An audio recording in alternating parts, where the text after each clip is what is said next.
بہت اچھے طریقے سے انہوں نے سامنا بھی کیا۔ سب سے بڑا جو چیلنج تھا وہ کووڈ کا تھا، جو کہ پوری دنیا کو تھا اور اس حکومت کو بھی تھا، لیکن پھر ہوا کیا کہ حکومت نے، انتظامیہ نے، قوم نے مل کے ثابت کیا کہ ہم اگر یکجٹ ہو جائیں تو وبا کو بھی ہم ہرا سکتے ہیں۔ تو قوم کو کرونا کی خطرناک وبا سے بچانے والا national command and control centre finally dissolve کر دیا گیا، ختم کر دیا گیا ہے۔ جذبہ خدمت اور احساس ذمہ داری کے تحت کام کرنے والے NCOC نے کرونا سے آگاہی، ضروری پابندیوں اور ویکسینیشن کے ذریعے پاکستان کو بڑے نقصان سے بچائے رکھا۔ ارحم خان کی رپورٹ آپ کو دکھاتے ہیں، دین اس پہ ڈسکشن کریں گے۔ رپورٹ ہم نے آپ کو دکھائی، اسی پر بات کرنے کے لیے ہمیں جوائن کیا ہے ڈاکٹر فیصل سلطان نے۔ ڈاکٹر صاحب بہت شکریہ وقت دینے کے لیے۔ سب سے پہلے تو آپ کو مبارک میں دینا چاہوں گی، اینڈ ساتھ ہی آپ کا شکریہ بھی ادا کرنا چاہوں گی، کیونکہ آپ لوگوں کی محنت اور کاوش آج ہم اتنی بڑی چیز سے نکل آئے سیفلی۔ ہم نے اس میں کچھ ایسے بھی مرحلے دیکھے جس میں ہم افسردہ ہوئے، لیکن یقیناً آپ لوگوں کی محنت پیچھے ہے اس کے جو رنگ لائی، اور آج ہم یہاں پر بیٹھے ہیں اور آپ سے گفتگو کر رہے ہیں۔ ڈاکٹر صاحب سب سے پہلے تو یہ مجھے بتائے گا کہ جب اس بنایا گیا اس سینٹر کو، NCOC کو جب بنایا گیا تو وہ چیزیں، کیونکہ یقیناً وہ ایک بڑا کڑا وقت تھا، مشکل وقت تھا، چیلنجز بہت زیادہ تھے، نمٹنے کے لیے کیا سوچ تھی اس کے پیچھے؟ السلام علیکم جی، بہت شکریہ۔ پہلے تو آپ کی بہت مہربانی، آپ کے اچھے کلمات کا اور آپ کے شکریہ کا۔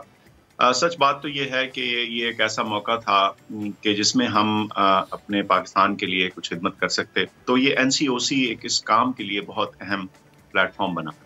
اور جب یہ شروع ہوا تو جیسے آپ نے بجا کہا کہ بہت ساری انسرٹنٹیز تھیں، بہت ساری چیزیں واضح نہیں تھیں، یہ بیماری کہاں ہے، کیسے ہے، کدھر ہے، کیا اس کا انداز ہوگا۔ کچھ چیزیں معلوم تھیں، کچھ چیزیں ہم دیگر ممالک کے ایکسپیرینس سے دیکھ رہے تھے، لیکن بہت ساری چیزیں اس میں ان نون تھیں۔ ایسی صورتحال میں ایک جگہ پر بیٹھ کر، ایک کمرے میں بیٹھ کے، اور سول ساری جو ہماری ایڈمنسٹریشن ہے اور اس کے ساتھ اس کو سپورٹ حاصل تھی ہماری ایئر ڈیفنس کمانڈ کی، ملٹری کمپوننٹ کی، جس میں ان کے مختلف افسران شامل تھے، پھر سویلین سائڈ کے اوپر پروونسز کے ساتھ، ہیلتھ ڈپارٹمنٹس کے ساتھ، اس کے علاوہ NDMA کے ساتھ، اس کے علاوہ جو ہمارے ایکسپرٹس تھے ان کے ساتھ ایک لگاتار رابطہ تھا۔ میں آپ کو بتا سکتا ہوں کہ کوئی ہی شاید منسٹری ہو اس حکومت کی جس کو اس ایفرٹ میں شامل نہ کیا گیا ہو، یا اس کا مشورہ نہ لیا گیا ہو، یا اس کی مدد نہ لی گئی۔ تو یہ ایک مل جل کے نا، کوآپریشن، اگر ایک لفظ میں استعمال لفظ کر سکوں تو کوآپریشن سے، تعاون سے اور کوآرڈینیشن سے یہ سینٹر چلا، اور اس کو لیڈ کیا اسد عمر صاحب نے، جو کہ پلاننگ کے ہمارے منسٹر ہیں، اور ان کی جو سابقہ پولیٹیکل اور ایڈمنسٹریٹو ایکسپیرینس تھا وہ اس میں بہت ہمیں کام آیا، انہوں نے اس کو لیڈ کیا۔ اور باقی جو ہمارے ہم ساتھی، باقی سارے لوگ تھے، انہوں نے اس میں کنٹریبیوٹ کرنے کی کوشش کی۔ تو میں سمجھتا ہوں کہ جب سارا ملک اکٹھا ہو جائے اور ایک مربوط طریقے سے، تو پھر آپ کو پتہ ہے کہ کیا ہوتا ہے۔ ہم ارتھ کویکس میں دیکھ چکے ہیں، فلڈز میں دیکھ چکے ہیں، جب بھی دنیا نے سوچا کہ یہ پاکستان ایک ایسا ملک ہے ترقی پذیر جو ایسے چیلنجز کا سامنا نہیں کر سکے گا، لیکن جہاں ہم اکٹھے ہو جائیں اور آرگنائز ہو جائیں، تو وہاں اللہ تعالیٰ نے ہمیشہ ہمیں جسے کہتے ہیں رزلٹ بخشا ہے۔ تو میں بہت خوش ہوں کہ یہ ایک اچھی ایفرٹ رہی۔ زبردست ہے سر۔ مجھے اب یہ بتائیے، اوبویسلی کام تو کبھی بھی ختم نہیں ہوتا، تو ابھی بھی کام ہے بہت، لیکن فائنل جب یہ ڈیزالو ہو رہا ہے تو آپ ہمیں کیا اسٹیٹسٹکس، کیا فگرز دے کے جا رہے ہیں کہ اتنے پرسنٹ آبادی ہماری ویکسینیٹ ہو گئی ہے، اتنے پرسنٹ لوگ رہ گئے ہیں؟ اچھا، ایک تو اس میں براڈ بتا دوں، جو کہ ہماری ایلیجیبل پاپولیشن ہے، یعنی 12 سال سے زیادہ کی جس کو ہم ویکسین لگا رہے ہیں، اس میں تقریباً 77% سے زیادہ جو ہماری پاپولیشن ہے وہ فلی ویکسینیٹڈ ہو چکی ہے، اور تقریباً 90% کے قریب ہے وہ پاپولیشن جن کو کم از کم ایک ڈوز لگ چکی ہے۔ تو ظاہر ہے کچھ پاپولیشن تھوڑی سی رہتی ہے، لیکن اس کے لیے بھی روزانہ آج کل ویکسین لگ رہی ہیں، اور اس میں ہم سمجھتے ہیں کہ ہم یہ جو ہے یہ 80% آرام سے انشاءاللہ اس کو کراس کر جائیں گے، بلکہ 85، اور ہو سکتا ہے کہ ہائی 80s میں بھی یہ چلی جائے۔ تو یہ تو ایفرٹ جاری ہے، لیکن میں ساتھ، جیسے آپ نے کہا کہ ایک بڑی آپ نے اہم بات کہی کہ کام کچھ تو ہو گیا لیکن کچھ کام باقی ہے۔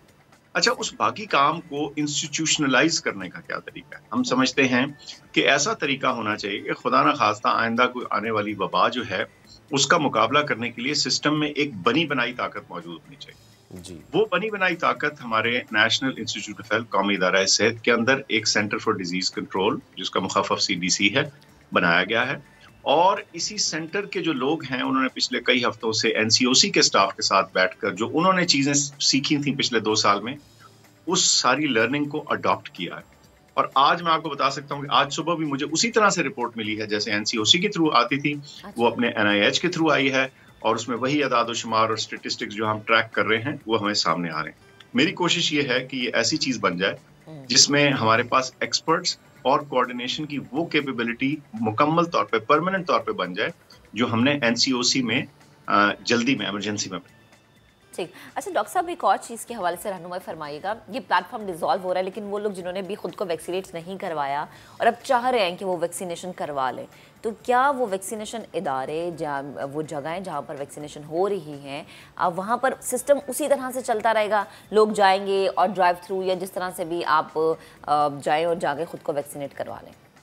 فی الحال تو جی تمام جگہ جہاں ویکسینیشن چل رہی تھی وہ ابھی بھی چل رہی ہے, لیکن جو فوکس ہے نا اس کا وہ اب موبائل پہ زیادہ ہو گیا. موبائل ویکسینیشن سے مراد یہ کہ ہم گھر جا کے لگا رہے ہیں, کیونکہ بہت سارے لوگ جنہوں نے خود لگوانی تھی 1 ڈوز اور پھر بوسٹرز بھی, وہ آ کے جو فکس سینٹرز ہیں وہاں وہ لگوا چکے ہیں.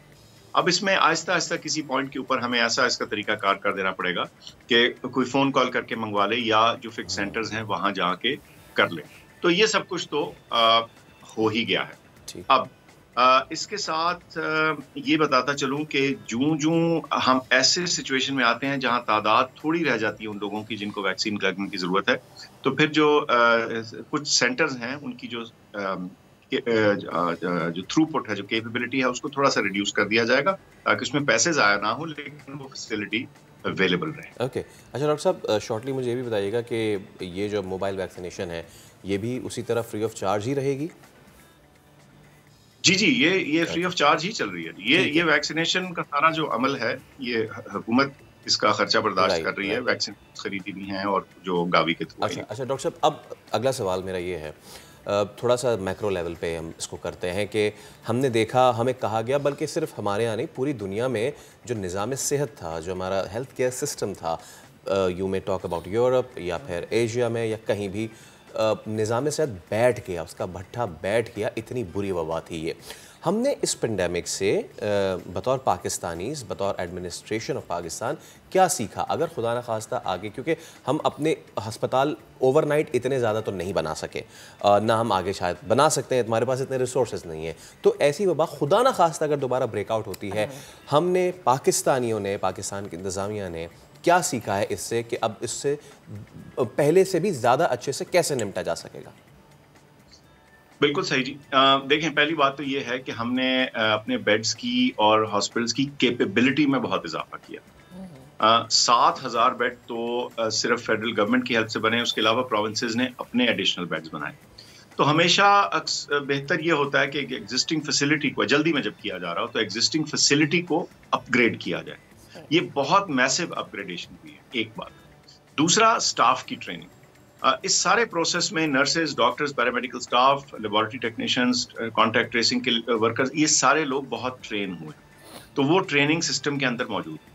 تیسری بات آکسیجن. آپ نے دیکھا ہم سایہ ملک میں آکسیجن کی کمی پڑ گئی تھی انڈیا میں, اور وہ اس وجہ سے کہ ڈسٹریبیوشن کے مسائل آ گئے تھے. تو ہم نے اپنے آکسیجن کی سپلائی اور اس کی بہتر فراہمی کے لیے جگہ جگہ جسے کہتے ہیں آکسیجن کی سپلائی کو بہتر کیا, اس کے اوپر اعداد و شمار اکٹھے کیے, اور بہت سارے ہاسپٹلس کے اندر آکسیجن جنریٹنگ پلانٹس لگے ہیں.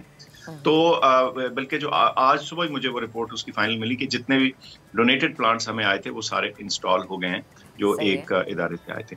تو کہنے کا مقصد یہ کہ ہاسپٹلس کی تیاری یا امپروومنٹ بھی ہے, لیکن اگر آپ اس سے بھی لانگ ٹرم دیکھیں, اس سے بھی ذرا ہٹ کے دیکھیں, تو الائڈ ہیلتھ پروفیشنلز, ان کی ریگولیشن کے لیے ایکٹ پاس ہوا ہے. پاکستان میڈیکل کمیشن کو بہت ہیویلی ریفارم کیا گیا ہے بہتر سروسز کے لیے, بہتر ڈاکٹرز اور ڈینٹسٹ کی کوالیفیکیشنز اور پروفیشنلز کی.